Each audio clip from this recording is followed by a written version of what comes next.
Hello and welcome. This is a conversation between Cecilia and Harry Derbitsky, living in Vancouver, Canada, is a spiritual leader in the Three Principles movement.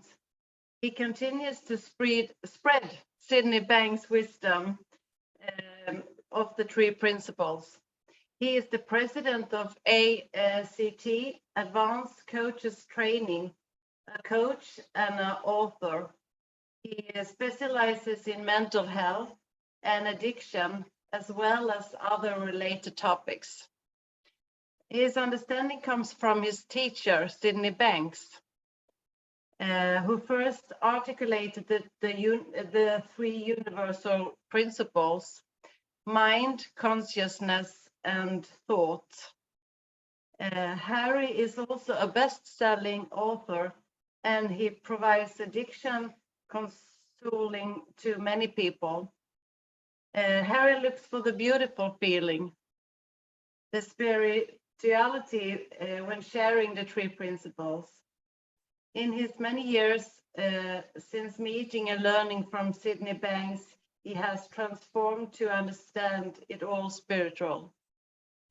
So the topic today is what is healing from a spiritual and psychological perspective. And I'm very happy to have Harry Derbitsky here. So welcome. Thank you. Thank you. Oh, pleasure to be here. Yeah. I'm very happy to have you here.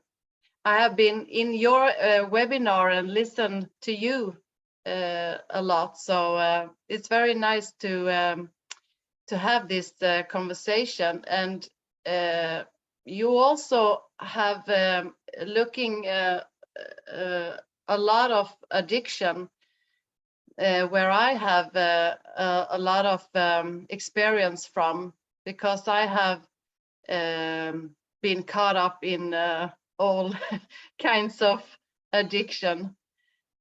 With food and with alcohol and medicine, and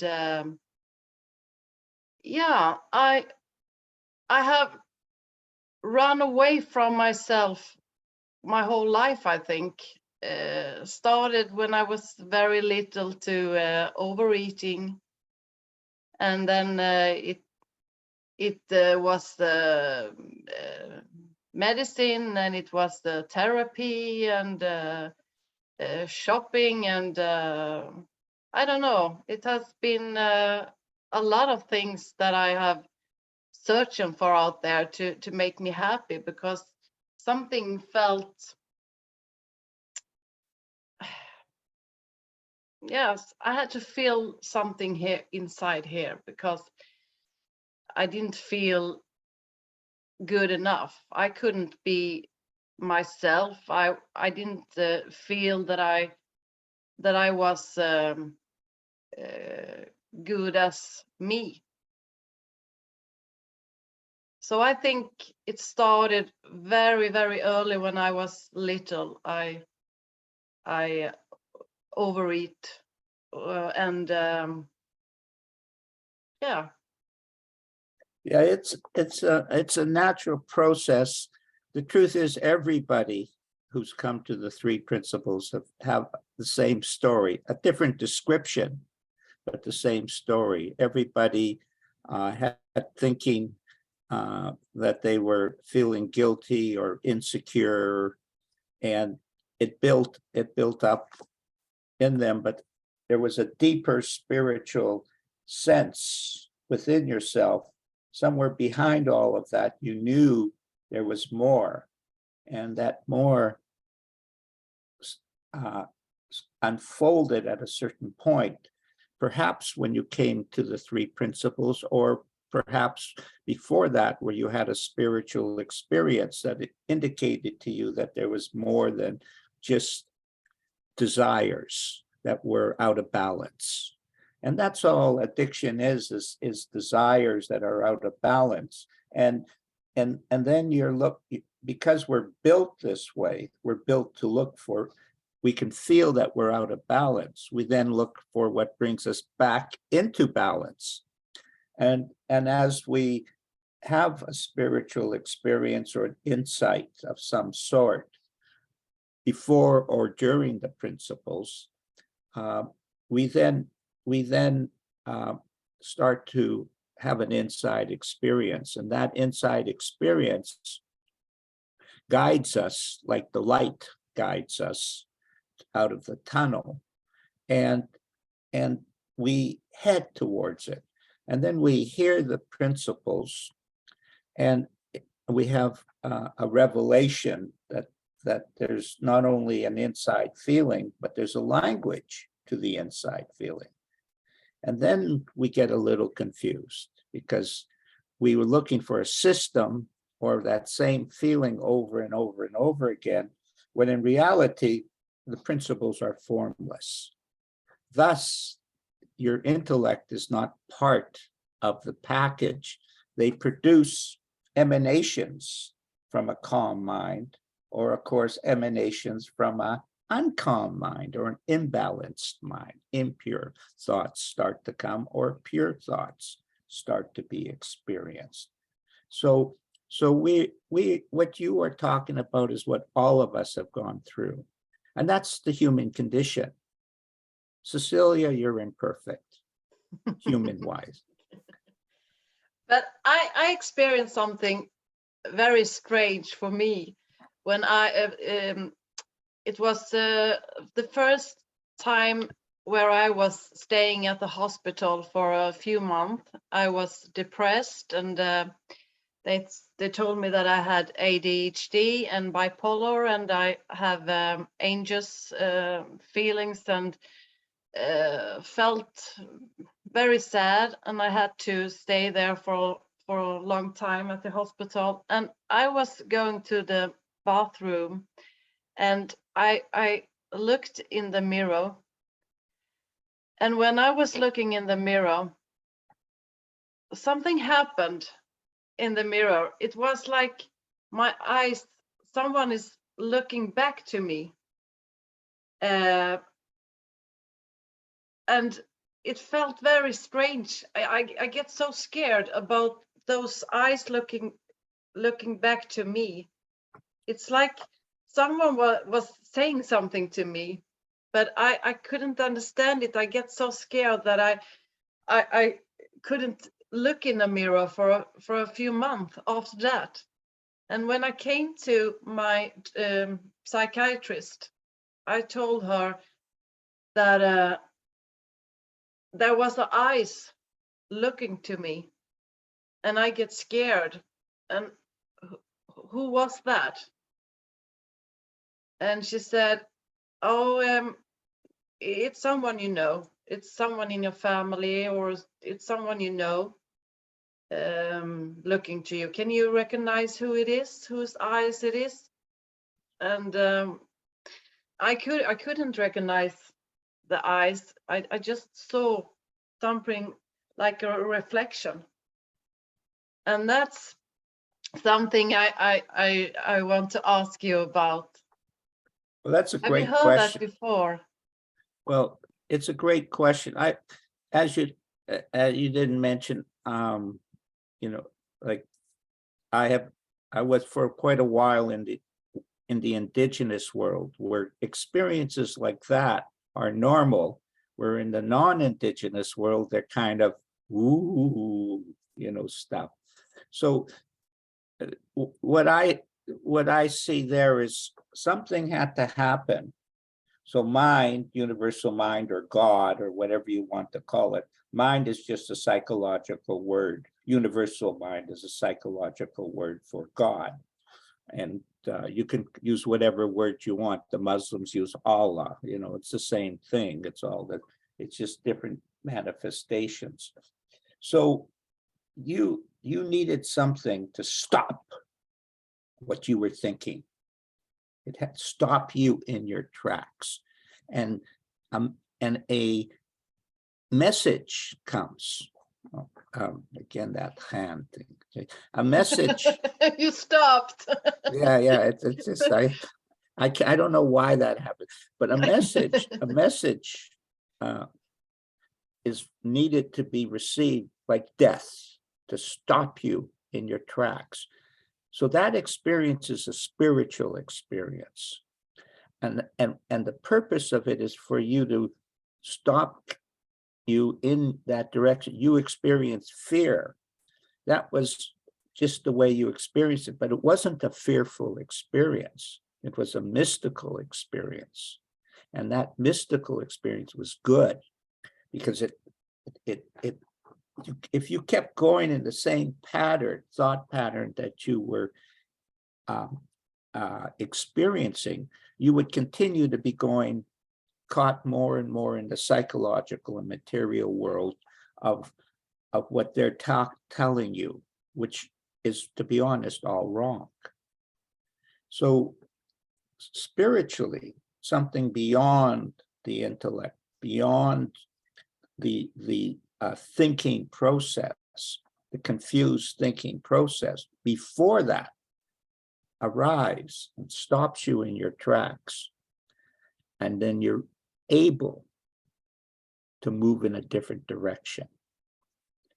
And the purpose of spiritual insight is that each person will experience it in a different way, but they can often be misinterpreted, certainly by the psychiatrist who doesn't know poop about those type of things and basically are misguiding people anyway.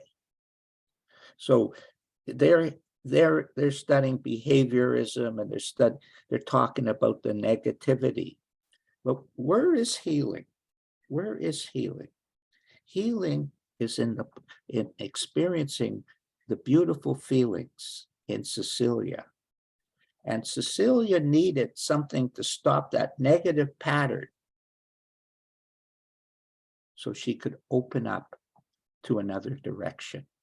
And you say, well, I didn't do it right away. Doesn't matter how long it takes you to absorb the experience. The first insight I had on Salt Spring that changed my whole world, it's all one. I'm still experiencing deeper and deeper understandings of it. The first experience, I'm still not having totally absorbed it.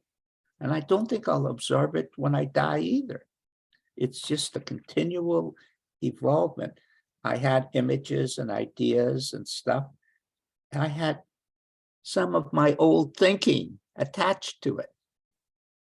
That's what you experience. Old thinking about a new experience. Then I did something after that. I tried something that called mind recovery. A woman, she was doing like this on me. And she was sitting and holding here and talking to me about things, difficult things that I felt. And after a while, it felt like, oh, like something inside here wanted to come out. And it felt very, I can't explain. It's like devil or something wanted to come out. And after that, I had the courage to go to the community and ask for help with my alcohol and medicine problem. So I could go to a retreat center. I don't know what's happened there, but it's like, well, what's the difference? What happened? It was something that was part of the solution for you to evolve. We don't have, in the indigenous world, there are tons and tons of those experiences, and they don't question them. We white people question everything. We want to know the explanation of it. Yeah, that's not where faith sits. That's not where wisdom sits. It's illogical. It doesn't make sense. You just trust it because the feeling tells you to go. You trust the feeling. You don't trust the thinking. And it's when you trust the feeling, you don't have to think about it. So most of my life is I'm not really paying much attention to my thinking. But when I think productively, I am. But when I looking at the mystical side of life, I don't go, is this good? Is this bad? What does this mean? I just accept it. And with that acceptance, the power comes into me and takes me where it's supposed to go. I trust my feelings to be the navigator of whether I'm going in the right direction or not my intellectual thinking and my analysis about a situation. It's the thinking of that's creating the drinking, the need for pharmaceuticals. We have somehow worshipped our intellect, where in truth, your power is beyond the intellect. Your power is in your intuitive. Your power is in your calm feelings, not in analyzing, judging, evaluating who you are. You've done that all your life and it hasn't produced what you want. What does produce what you want? Not thinking about it. What is worry? An indigenous lady asked me this. What is worry, Harry? I says, worry's nothing. What it is, you have a thought and you grab hold of it and you keep holding on to it and you hold on. So she says, well, what's the answer? I says, isn't it obvious? Let go of the thought. And sometimes you can see that, but sometimes the thought is so real. So it takes so much to let it be. Go. Well, you don't let, if you can't let it go immediately, so you let it go when you can let it go. But if you hold on, but if you add gasoline to the fire with more speedy thoughts, the fire is going to blaze stronger. If you don't add gasoline to the fire, sooner or later it's going to peter out. Yeah, I agree with you that it's not a simple, it can be, but generally speaking, us human beings go step by step. And once the mind is super speedy, then it's up to you to adapt, but not to be, oh, I'm a bad person, I'm doing something wrong. This doesn't seem right. My 3P theory says this is not correct. Don't buy into that bunk. There's no 3P theory. It's really simple. You go deeper inside yourself and experience who you are. And who you are is sometimes a speedy mind. And what I see in this, that if I feel that I want to stay in the sofa and cry for a little bit, or feel a little low, I feel it's better for me to do that, because before I didn't allow myself to feel that way. I always looked for can I take a glass of wine, or can I take that medicine, and can I buy that, can I meet that person, can I do that, can I blah blah blah blah. And I never allow myself to be in that feeling, and I don't think that I can put all that away, even if it's a thought. Well, you don't want to get into it's a thought when you can't see it or feel it. No. type of thing.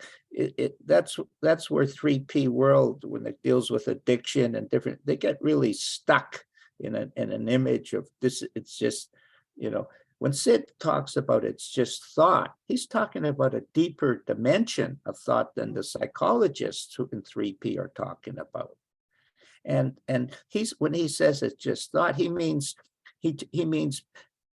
before the contamination of the thinking takes over, the place where the source of you are, the place where you connect to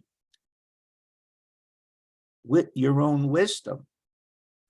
that emptiness inside of you before you think, that nothingness. The Jewish people call God the great nothingness.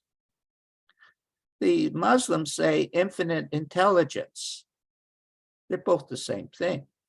How could nothingness be the infinite intelligence? They are. So within you, within each person, there's this infinite intelligence that's experienced in the silence before the thinking. That's what he's talking about by change thought. And when you go before the rattle-daddle, you get used to it. You start to see, oh, that works, and the other doesn't work. So you don't have to understand anything, Cecilia. All you have to understand is conscious. You just have to be conscious of what works and conscious of what doesn't work. And if it doesn't work to go into the nightmares of life, it doesn't. Because explaining the nightmares and getting into the analysis of the nightmares, that's behaviorism. What you're looking for is the beautiful dreams you have, because they release the beautiful feeling. But psychology in its present form wants to talk about all the nightmares. And these nightmares create all of this. And the more you talk about it, guess what happens? The bigger the form is. And the bigger the form is, the more the psychologist can give you the bullshit. Now you need heavy antidepressants. I had a client through, I'm also the training director of the addiction department for Back to the Fitra Mentoring Academy. And we had a client, 10 years on antidepressants. After the first session, he left and he said, I had such a calm feeling. I had never felt such a calm thing. He comes to the second session, he's off them. He starts talking to us like a colleague, not as a patient or a client. He was very, very, very wise, but he just had this one bad habit that he felt if he didn't take these antidepressants, he would be a vicious animal type of thing. But with the calm feeling came, he says, well, that answered everything. And he was off them. 10 years with the psychiatrist, one session, one. We had 3 sessions in total. The second and third session were just talking about wisdom. He was a colleague. Everybody's a colleague. You're a colleague. It just, when you talk about yourself as a sickie or in your past, you're regurgitating the memories into the now. And you have curiosities and stuff. You will find the answers to all those questions within the silence when you'll go to sleep, and 3 o'clock in the morning you'll wake up and go, oh, that's what that means. Oh, that's what was happening. But your intellect, it wants form, logic, white man logic, Swedish logic. But everybody knows to feel love is the best feeling in the world. Yeah, and that's something that with love I want to discuss, because I look for the feeling for myself. I have done that the last 3 years now when I have been in this understanding, and after I kind of transform myself from thinking about me as a sick person to see that it's my thinking. And I really feel that I'm guided and by the feeling, and sometimes I feel that I have to step away from things, from people, and for me, with my wisdom, I see it like it's love because I take care of me. But when I listen to the Three Principles, I hear both. I hear you have to love everyone, and I know that we are love innate from where we come from, but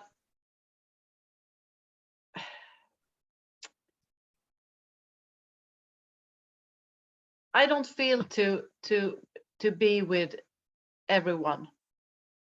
You shouldn't. The best feeling, the first feeling that you need to have is to be sharing love with yourself. When you get it for yourself first, then all those questions of what you do when you go outside are answered for you. You just follow your feelings, of course. And someone might look ugly and mean, they might even be drunk, but you can all of a sudden, there's a feeling that you can relate to that attracts you to that. You say, well, he might have a bad habit, but he's got all this spiritual energy. You know, he's really wise. Everyone thinks if you're addicted, you must be a bummed out loser. That's bullshit. That's 3P bullshit. A lot of people who are addicted are really, really, really wise, but they have one little bad thought pattern that they haven't come to grips with. Who hasn't got a thought pattern that they haven't come to grips with? I confess, me too. You know, I confess. So we're not trying to be perfect, but we have to get the feeling for ourselves. And when you're talking about that feeling within yourself, that's the place you look for.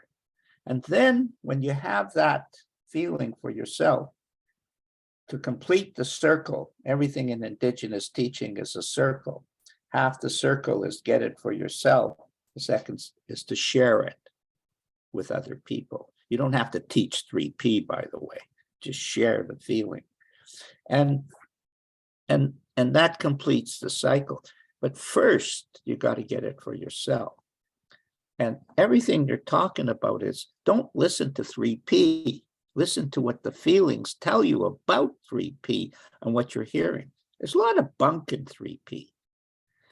There's a lot of people confused, you know, and people come to me, like I have a practitioner, you know, she came to me about addiction. She has a client with addiction. She's so lost in her understanding of what it is to deal with. This person isn't following the rules, and they must not be listening, and all this nonsense. She doesn't understand. That's what she's telling me. And of course, I have to be gentle with that because she has a big image of who she thinks she is. But she doesn't know what she's doing with her client. So you have to find the people that make sense to you. And the only way you can find that is by having a beautiful, calm feeling within yourself, a loving feeling for Cecilia. You have to trust yourself that you go to a conference, a physical conference, and there's 300 people there.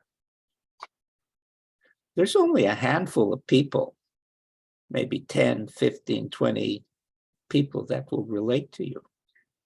The others are just talking at you, or they're just and they're making. But there's somebody there who needs you, and you need them, and you gravitate to that feeling. Just gravitate to the positive feelings, Cecilia, and guess what will happen to the feeling inside of you? It will grow. Yeah. And it's like that for everyone, I see, because if you go to a work, you have to talk with everyone, but you are not nearly with everyone. You have a few on your work that you connect extra with, and the others you have to to work with, but you don't need to have anything more with them. You So, just, it's just a game. It's just a yeah, game. yeah, It's a game of life. And we have to learn how to play the game. And we have to learn, it's our story. It's our story. And we have to learn to write. We're writers of our story. We have to learn to write a beautiful story. yeah. And the joke is, it's right in front of your nose how to do it. But the trouble with the world is they're looking everywhere else except what's in front of their nose. They're Yeah. looking everywhere else looking for the truth. And I did too. And I did Well, too. But all of us, I all of feel, us.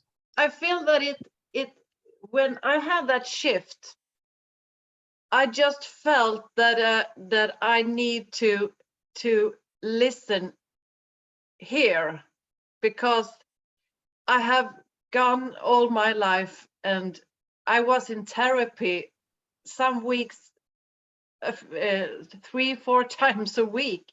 I was talking about my childhood and blah blah blah, and when I had that insight, and I stopped with all things. I went home from the retreat center, and I was just finished with all that.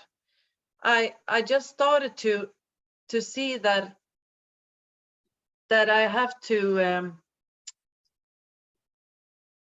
feel for myself where to be or where to go.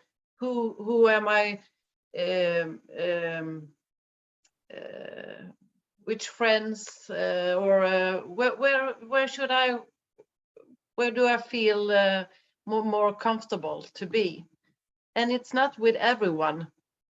And No, it isn't with everyone, because everybody, there's different levels of consciousness, and you're yeah, different. So it's a rotating. but it's little kind of that I hear in the 3P world, that you have to, it's your thought. It's your thought. If you don't, yeah, it's my thought. I understand that, but I still feel this feeling, and sometimes it feels a little. There's no flow, Well, and then I don't want to be there. well, you just, like, we're not here to judge what we're feeling. We're here to feel.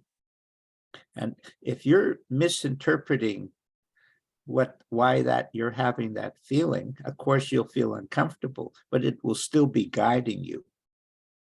See, spiritually, it guides you. A lot of our experiences we interpret as negative, but they're not negative.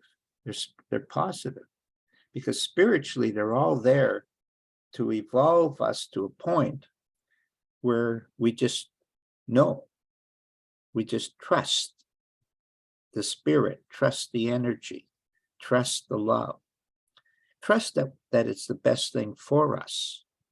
What if everything you've experienced, Cecilia, is the best thing for you, to bring you to this level of consciousness that you are now, which is the best level of consciousness you've ever been. You're better now than you've ever been, wiser now than ever.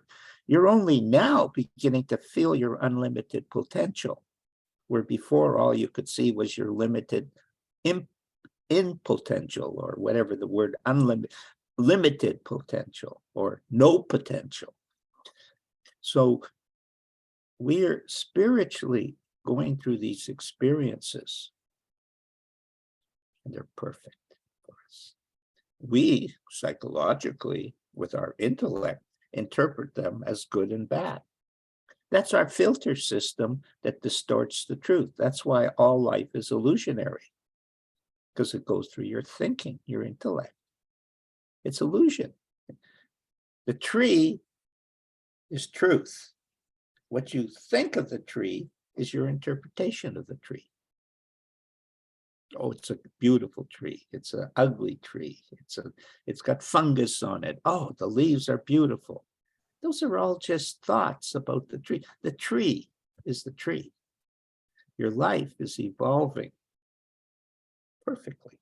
But then if you don't give the tree water and That's yeah, exactly. you feel a little tired, and you have to rest a little. So it depends. It depends how you have been eating and sleeping and rest. Well, Also, it is, well, more rested is better than less rested, but it's not the derivative is you. You're this, you could, example, you're having your life is miserable. Your husband and you are fighting all the time. You're short of money. Your friends hate you. Your work you've just been fired, and you're really bummed out. And your baby comes and falls down and hurts themselves. You drop everything to help the baby, because that's the way it works. And now you have to learn to do that with yourself. You have to drop all that stuff and go and pick up the baby inside yourself. Be gentle. yeah. And the more gentle you are, Cecilia, with yourself, the easier it is to feel who you are. See, the other is a distortion of the truth. You got out of balance. That's the truth. Yeah. And which is impossible not to be out of balance sometimes, because how would you know when you're in balance if you didn't have out of balance? You wouldn't know it, but you do know it. And so it's a guide, it's a GPS. Yeah, I do know it, and I can see it in others, how they're suffering, and and that's innocently. Yeah, and that's the reason I want to share for myself also, and also say to them that it's all right to have those thoughts, and don't blame ourselves for it, because it's so easy. It's so easy but you're not condoning those thoughts. You're saying it's all right. You don't want to feel guilty and add fuel to, but here's the trick. Now I'm going to give you the trick. Let's see if you can pick it up. Okay. You can talk about it's all right to have those thoughts, as long as you also show them where the healing is. So that's where people have it wrong. This is bad. Nothing wrong with saying this is bad, as long as you show them what is good as well. That's the picture. So people will not get an ugly feeling when you talk about, oh, I went through pharmaceuticals and alcohol and stuff, but now I have seen the healing and the healing direction. Then the story has merit, because it's showing the full picture. The other way, all you're doing is showing half a picture. So it's the same thing with people who only talk about good things, where they are afraid to talk about bad things.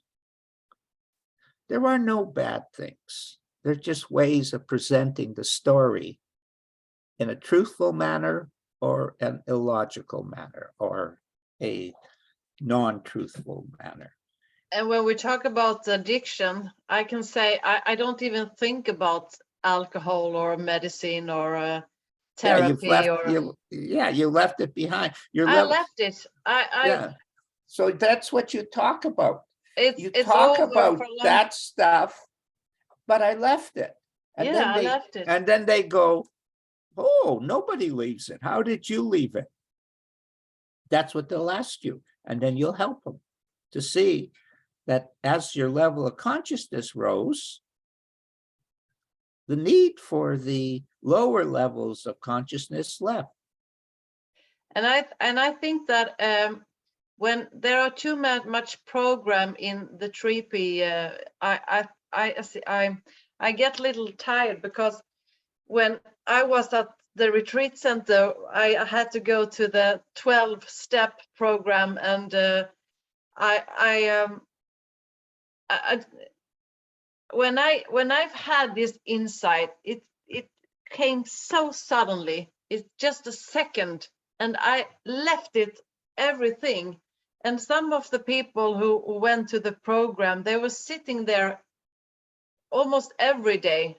And I'm an Yeah, they were working. alcoholic, and They were working hard at it.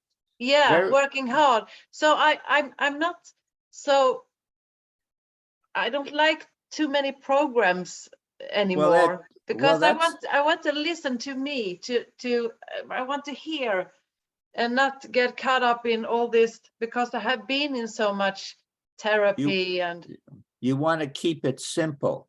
You yeah, have a simplicity. simplicity. That's the I only thing. always talk about simplicity. I Well, you love keep, that. yeah, well, you keep, well, so let's talk a little bit about simplicity Yeah, in addiction type of thing. It's, yeah, I have, working with the Muslim community, and we have 11 mentors and all over the world, and it's really simple, guys. Everybody else is talking about the nightmare, the dealing with the nightmare, and you're a bad person and you're diseased for the rest of your life. And if you follow this systematic approach, you will be able to cope with your disease type of thing. I don't do any of that stuff.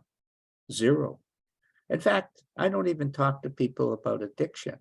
All I do is talk to people about healing. I don't know that much about addiction. I know a lot about healing. And healing is really simple, Cecilia. You take people into the good feeling, and when they feel it, they like it better than the bad feeling. That's it. Then they go, then they doctor themselves. Because I like the good feeling better than the bad feeling. And for myself, as the educator, or I'm not a psychologist, so I'm not a therapist, I'm not really a coach, I'm really an educator of the three principles. What happens is they drop it. I don't make them drop it. I don't tell them to drop it. God tells them to drop it. The God inside themselves, the innate wisdom that they experience. Ooh, but it's not even, it's deeper than that. If the deepest feeling of love comes into you, you can't walk away from it. You just can't walk away. If you met the man of your dreams in a way that brought feelings of love to you, what would you be thinking about? love. You bet. And how would it feel? Nice. Good feeling. Yeah. Relaxing, free. Free. Wonderment. And that's, you can't turn your back on it, because it's the best feeling. And what if you feel that feeling is just the beginning of your relationship with your heart, your own heart? Yeah, I love that feeling. I Yeah, really love that feeling. that's where the answer is. Mm. You don't need anything else. You just have to trust it.